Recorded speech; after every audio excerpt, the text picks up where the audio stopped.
조기 대선이 오는 6월 3일 화요일로 유력시되면서 국민의힘이 발빠르게 조기 대선 국면으로 전환하는 분위기입니다. 지난 주말 국민의힘이 잇따라 간담회와 의원총회를 열면서 대응 방안을 논의했고요. 오늘 또 오전에 열리는 비대위원 회의에서는 선거관리위원회 구성안에 대해서 추인할 예정이라고 밝혔죠.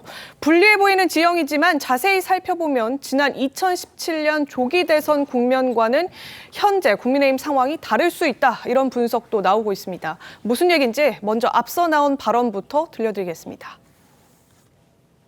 시간은 촉박하지만 절대로 물러설 수 없고 져서는 안 될 선거입니다. 대한민국의 미래를 위험천만한 이재명 세력에게 맡길 수 없기 때문입니다.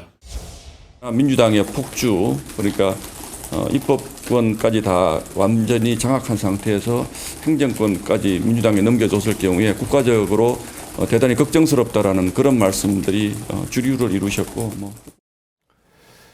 국민의힘이 해볼만하다라고 보는 데는 다 나름의 근거가 있습니다. 화면 함께 보시죠. 대선 구도가 다르다. 자, 8년 전인 2017년과 대선 구도가 다르다는 겁니다.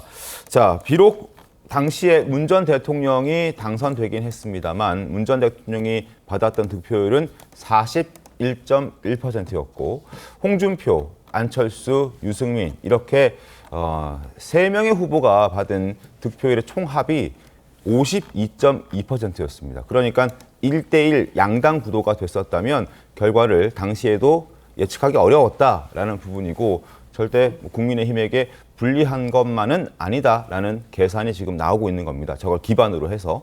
자, 득표율 총합에서 지금 보시는 것처럼 여권 주자들이 과반 이상으로 앞섰다라는 부분입니다. 정리를 하자면 양당 구도로 이제 선거를 치르게 되면 분산됐던 표가 모이게 되고 그러면은 지금 현재로서는 더불어민주당에 유리해 보이긴 합니다만 여권 입장에서도 이거 전혀 불리한 건 아니다. 해볼만 하다라는 그런 계산이 가능한 그런 시점인데 저 부분 어떻게 좀 평가하십니까? 글쎄 여권에서 불리한 게 아니다. 지금 이렇게 얘기하는 거는 제가 보기에는 희망의 회로로 보입니다. 네. 불리한 건 맞죠. 네. 이제 맞는데 과연 이제 포기할 수준의 불리냐 아니면 반전에 어느 정도 기대를 걸어볼 수 있는 불리냐 이런 정도의 차이가 아닐까. 물론 제 개인적인 견해입니다만. 네. 지금 워낙 이재명 대표는 오래 전부터 민주당을 완전 장악하고 이제 일극 체제다 이런 데에 대해서 비명계도 다 인정하는 거 아니겠습니까? 네. 그러니까 민주당은 이재명 대표로 사실상 확정된 단계고 그런데 이제 국민의힘은 사실은 예측이 불가능해요. 그렇죠. 이번 주부터 발빠르게 움직인다고 하는데 아마 이번 주에 속속 여러 이제 이른바 잠룡들의 출마 선언이 있을 거고요. 네. 다음 주부터는 본격적으로 저 경쟁 구도가 형성이 될 거고 아마 그 다음 주가 되면 이제 결과가 각 시도에서 나오지 않겠습니까? 네. 이런 걸면 아마 그 결과가 최종 결과가 어떻게 될 것이냐는 부분에 관해서 굉장히 예측이 어렵기 때문에 그만큼 관심도도 높아진다는 거죠. 네. 그래서 아마 국민의힘의 앞으로 3주 이런 부분이 대단히 그 유권자들이 시선을 끌 것이기 때문에 네. 이걸 이제 언론에서 얘기하는 흥행이거든요. 흥행. 만약에 여기서 성공하면 어느 정도 가능성이 있는 구도가 될 것이고 그렇지 않고 여기서도 그냥 예상한 대로 대충 흘러간다. 네. 이런 식이 되면 현재의 어떤 이재명 일극 체제라고 하는 것이 그대로 대선 국면까지 이어질 수도 있는 그래서 앞으로 국민의힘이 어떻게 하느냐에 달렸다 이렇게 볼 수 있습니다. 제가 보기에도 나중에 50대 50 싸움까지 갈 수 있는 기반 정도는 있다. 이 정도 평가해야 될 것 같아요. 분명히 불리하기는 하지만 예전하고 다른 부분이 있는 게 일단은 당이 쪼개지지 않았다는 거. 네. 예전에 쪼개졌다는 거는 극복하기 어려운 부분이 있는 것이고 그리고 두 번째로는 이재명 대표는 지금 본인이 얻을 수 있는 득표율을 가장 다 하고 있는 상태라고 볼 수 있거든요. 이런 상태에서 여론조사에서 가장 높게 나오는 게 오히려 지지 후보 없음, 아직 정하지 않았음이잖아요. 근데 이런 국면에서 그런 응답을 했던 거는 사실 보수층일 가능성이 굉장히 높습니다. 나중에 후보를 결정하더라도 그 표에서 이재명 대표 쪽으로 갈 가능성은 상대적으로 적기 때문에 이것이 나중에 후보가 국민의힘에서 정해지면 그쪽으로 네. 갈 에너지는 된다. 저는 그런 측면에서는 과거하고는 좀 다르지 않을까. 그러니까 지금 현재 불리한 건 맞지만 50대 50까지 갈 기반까지는 있다. 그때는 또 이제 또 하나 변수가 있었던 게 박근혜 대통령에 대한 지지율이 5% 밑바닥 당까지 무너졌었어요, 완전히. 근데 지금은 또 그건 아니거든요. 그러니까 보수층이 아직 구심점을 새로 누구로 해야 될지에 대한 판단만 남아있지 보수 안에 결집은 되어 있다. 이런 상황으로 볼 수 있을 것 같습니다. 지난 대선 때, 지난 조기 대선 때는 여권 후보들이 다 각자 다른 정당을 꼬리표로 달고 출마했기 때문에 여권의 표가 다 분산이 됐었다면 이번에는 한 당 내에서 이제 서로 경쟁하는 구도이기 때문에 결과만 놓고 봤을 때는 어떻게 될지 모른다. 이런 전망들도 나오고 있다. 이런 소식 전해드리는 겁니다. 이 진영 대 진영 구도의 다양한 후보군들이 국민의힘에는 또 강점이다. 이런 분석도 나오고 있습니다. 화면 보시죠. 지금 2025년 진영 대 진영 국면에서 국민의힘과 민주당 대권 잠룡들의 라인업이 이렇습니다. 여당의 국민의힘에선 김문수, 홍준표, 오세훈, 한동훈, 원희룡, 유승민, 이철우, 그리고 범보수의 이준석 의원까지 10여 명의 대권 후보들이 거론되고 있고요. 반면에 민주당에서는 이재명 대표 1극 체제에 비명계인 김두관, 김경수, 김동연, 김부겸 이렇게 대권 후보들 전망되고 있는데 이들도 모두 출마 선언을 할지는 아직 불명확하다 이런 얘기까지 같이 나오고 있어서 확연하게 양당의 지금 대권 후보 경쟁 구도가 차이가 난다 이런 얘기가 나오는 겁니다. 1강 체제인 민주당에 비해서 국민의힘이 다수의 대권 주자를 보유하고 있기 때문에 그래서 경선 흥행 예상되고 그래서 이 경선 기간을 좀 더 길게 가져가는 것이 국민의힘의 전략이 될 수 있다 이런 얘기도 나오거든요. 근데 지금 57일 남았습니다. 만약에 네. 6월 3일 대선이 치러진다면. 근데 길게 가져가 봤다가 얼마나 길게 가져갈 수가 있을까요? 별로 그렇게 길게 가져갈 수가 없고요. 2017년에 이제 박근혜 대통령이 탄핵된 이후에 홍준표 후보가 후보가 된 게 네. 21일 만입니다. 진짜 며칠 안 됐습니다. 딱 3주 만에. 3주. 그렇기 때문에 이번엔 4월 4일이잖아요. 21일이면 4월 25일이에요.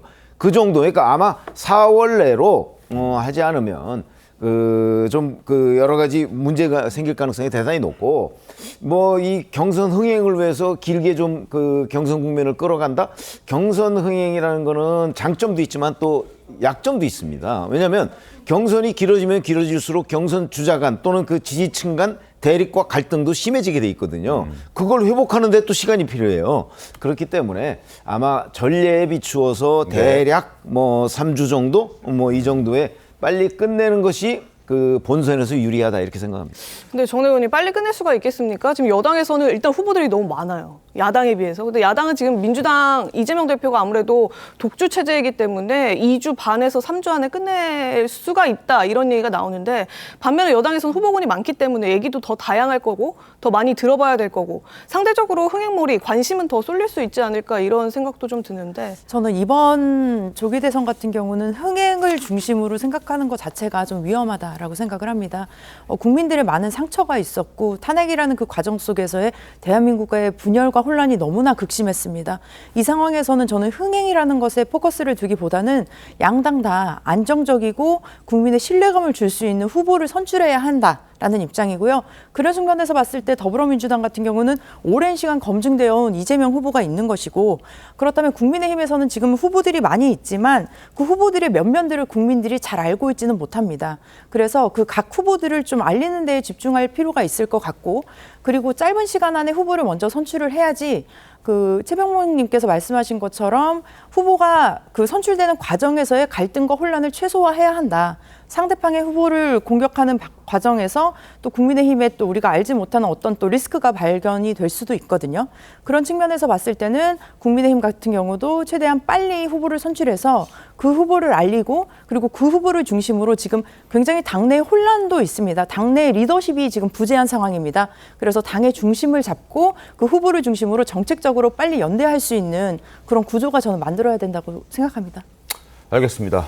흥행 사실 중요한 문제이죠. 더불어민주당에서도 이재명 대표의 일극 체제 때문에 흥행되지 않을까 봐 걱정하는 목소리도 적지 않은 것도 사실입니다.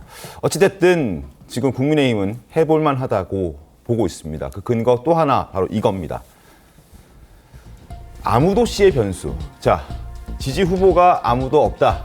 지금 더불어민주당이 이재명 대표를 향한 지지보다 아무도 찍을 사람이 없다라고 생각하는 사람들의 어떤 퍼센테이지가 더 높습니다. 물론 오차범위 내이긴 합니다만 34대 38입니다.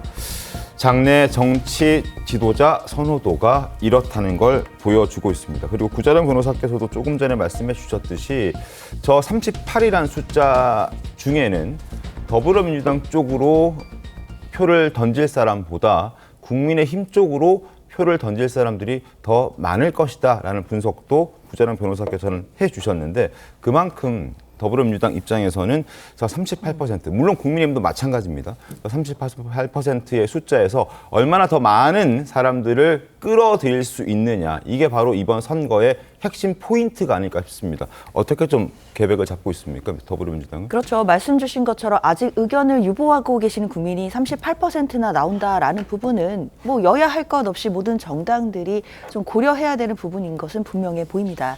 그런데 문제는 이 여론조사가 사실상 그러니까 탄핵이 인용되기 전에 조사된 부분, 그렇다면 조기 대선 국면이 아직은 확실해지지 않았을 때 지금 네. 여론조사가 이루어졌다라는 측면도 고려를 해야 될 것 같거든요. 그렇다면 결국에는 이제 조기 대선 국면이 확실해졌고 여야 모두 다 대선 체제로 지금 변모하고 있는 상황입니다. 네. 그렇다면 이제 의견을 유보하고 계시는 국민, 뭐 38%의 국민도 이제 아마 이번 주부터는 한 후보자에게 마음을 정하시는 그런 어떤 그 입장을 보이시는 분들도 계실 거라고 생각하기 때문에 저는 이번 주 조사부터는 의견을 유보하시는 분들이 조금씩 그 퍼센트가 낮아질 수 있겠다라는 생각이 들거든요. 민주당 입장에서는 결국 의견을 유보하시는 국민들은 이제 조기 대선 국면에서 결국에는 한 분을 정하게 되실 텐데 그 국면에서 결국 중요한 건 중도 외연 확장이라고 생각하고 있습니다. 그러니까 중도층에게 얼마나 더 다가갈 수 있느냐의 변수가 있는 것인데 사실 이재명 대표가 그동안 탄핵 정국임에도 불구하고 실용주의자적인 면모를 이야기하면서 중도 외연 확장을 위한 정책들을 해오고 있었거든요. 이런 부분들에 대해서 좀 더 힘을 주고 박차를 가하지 않을까라는 생각 듭니다. 자, 그만큼 이번 조기 대선 과정에서 저 38이라는 숫자가 굉장한 변수가 될 수 있습니다. 그만큼 움직일 수 있는 사람들이 많다는 것이고 그 마음을 잡아야 되는 게 양당의 목적이 될 수밖에 없습니다. 구자룡 변호사님은 어떻게 좀 보십니까? 사실 그 보수 지지층 안에서는 조기 대선이라는 말도 못 꺼내게 하는 분들이 굉장히 많았거든요. 그러니까 판단을 유보하신 분들은 그 부분이 상당히 좀 차지하고 있지 않을까 이런 네. 생각이 들고 이재명 대표를 지지하는 분들, 민주당 지지자들은 처음부터도 탄핵 인용과 조기 대선을 주장을 했기 때문에 선택을 유보할 이유는 없었다고 생각을 합니다. 그러니까 여기에서 갈라지면 네. 사실 이재명 대표의 반대쪽으로 갈 가능성이 있다. 그렇게 생각을 하는 것이 좀 합리적이지 않을까 이런 생각이 들고 거기에 대해서는 국민의힘도 좀 새겨봐야 되는 게 탄핵 찬성과 반대로 또 경선 과정이 이제 또 갈라질 가능성이 높거든요. 그거를 또 하나로 화합하는 것도 시간이 굉장히 부족한데 거기에 대해서 마음이 아프신 분들이 사실 아무도 없음 쪽에 속해 있을 가능성이 높기 때문에 거기서의 파열음을 보이는 게 또 그 나머지가 결정하는 데 있어서는 호감을 얻기에 좀 장애가 될 가능성이 있다. 그러니까 당이 쪼개지지 않는 것만으로도 지난번과 구도는 다르게 가고는 있으나 사실상 안에서 화학적 결합이 안 되면 예전하고 또 비슷한 모양새가 될 수 있거든요. 화학적 결합까지 이뤄내고 반 이재명 전선뿐만 아니라 네. 개헌까지 아울러 가지고 미래로 가기 위한 후보를 냈습니다라는 거를 납득을 시켜야지 저 아무도 없음에서 상당 부분이 국민의힘 쪽으로 오지 않을까 이렇게 생각을 합니다. 그러니까 민주당은 이미 조기 대선 국면에 돌입했었기 때문에 이 아무도 없음, 모름의 응답은 민주당으로 갈 표는 아닐 거다 이렇게 보신다는 거죠? 저는 그렇게 보고 있습니다. 예, 알겠습니다. 뭐 향후 이 추이를 좀 더 지켜봐야 될 것 같습니다.